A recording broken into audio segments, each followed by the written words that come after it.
Are we seeing the worst tensions between the West and the former Soviet bloc since the Second World War? Well, to speak more on this, we're joined by Professor Hennie Strydom. He's the professor in public international law at the University of Johannesburg. Professor Strydom, thank you very much for availing yourself this afternoon. So for somebody that's really not familiar with these developments or this event, what is the story about and who are the major players? It's at this point in time very difficult to know what the ultimate objective is with the build-up on the Ukraine border. It could be just a sort of demonstration of power by Putin and a sort of signal that he wants to send out to the West to say that Ukraine will never be allowed to join NATO because he historically considers that a threat to Russian security. And you will remember in 2014 there was military activity across the border, and at the time also the annexation of the Crimea, which caused considerable reaction from other countries, and which is still a matter of debate in international law as well. At this point in time, I think it's a display of power, and to send that signal I just mentioned to the West. How it will develop is anybody's guess, and we will see how the West will respond. And I have to mention here, importantly, the West is divided. The countries of the West do not have a sort of a common view on how to deal with this threat, and I think that Putin will exploit that.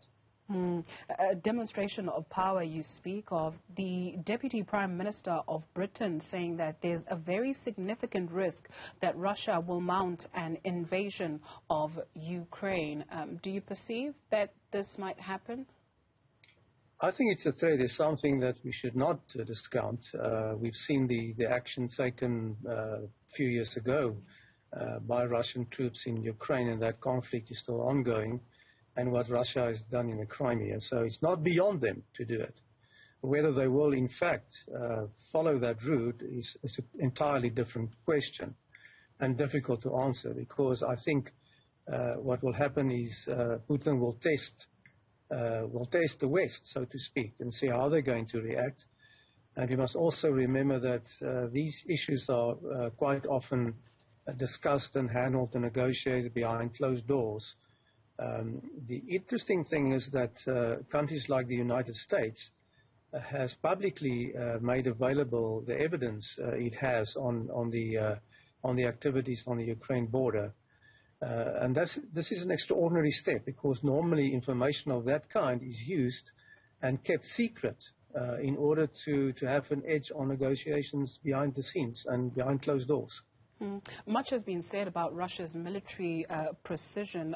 Can the Ukraine afford to engage in this for any longer? You mean in a potential armed conflict situation? Yes, please. I don't think so. The Ukraine is a weakened state, economically and militarily. So it cannot withstand a sort of proper onslaught from its Russian neighbor, and will in those cases certainly depend on support from elsewhere and from Western countries. Geopolitically, what has this done for that region? Pushing it to greater uncertainty and tension in that part of the world. We already have a sort of good measure of that, and it will just increase the problems that the world is experiencing, and bring greater uncertainty and greater tension to that part of the world, which is not good for the region in general. It's not good for the region. Some speculation, or people, speculation is rife at this stage that we could see a situation of a full-blown war, World War III, if you will. Is this a correct assessment? Yeah, I mean, that will be the extreme sort of consequence. I doubt whether it will get to that point. I think either there will be some kind of a political solution found diplomatically, or there will be some kind of a contained regional conflict. But I don't think that it will escalate to the point of a sort of Third World War type of scenario.